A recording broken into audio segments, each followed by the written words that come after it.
What is TIG welding?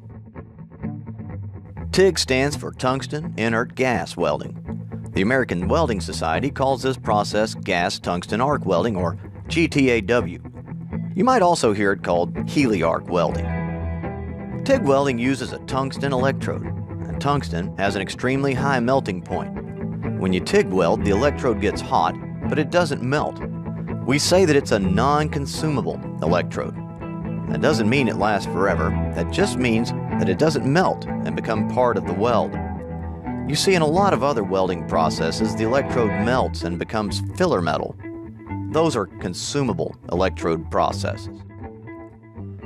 So here's the tungsten electrode being held in a TIG torch. The electrode slips into a collet, and the collet tightens up against the collet body. You can adjust the length that the electrode sticks out of the holder by loosening up the end cap. When you tighten the end cap, the collet clamps down on the electrode.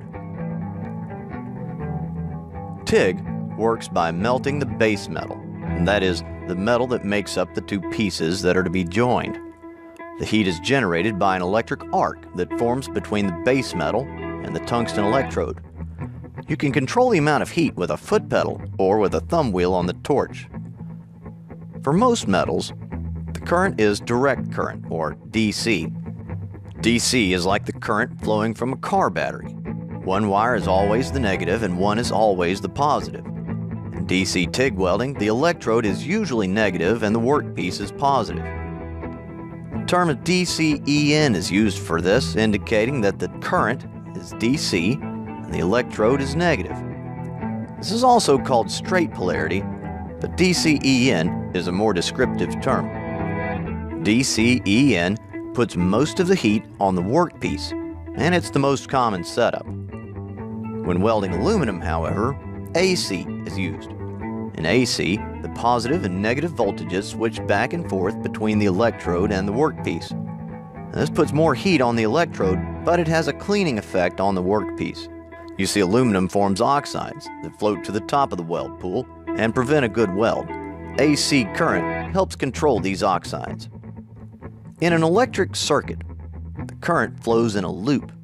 In TIG welding, the current has to flow in a complete circle from the machine to the torch, into the work, and back to the machine. A work lead is clamped to the work to complete the circuit from the workpiece back to the machine.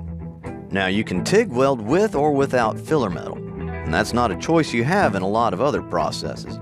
If you want to add filler metal to a TIG weld, use a filler rod, which is just a rod of metal with a specific alloy. You want to make sure that the filler metal you're using is compatible with the base metal and that it has the strength required to do the job. In TIG welding, the molten metal is protected by a shielding gas. This gas, usually argon and sometimes helium or other gases, keeps the molten metal from reacting with oxygen and water vapor in the atmosphere. This shielding gas is stored in high-pressure cylinders like these. The pressure is reduced to a usable level by a device called a regulator. The shielding gas flows through a hose and comes out right at the point of the weld. So in summary, TIG welding is an electric arc welding process, uses a non-consumable tungsten electrode, the filler metal is added separately in the form of filler rod, and the shielding gas comes from a high-pressure cylinder.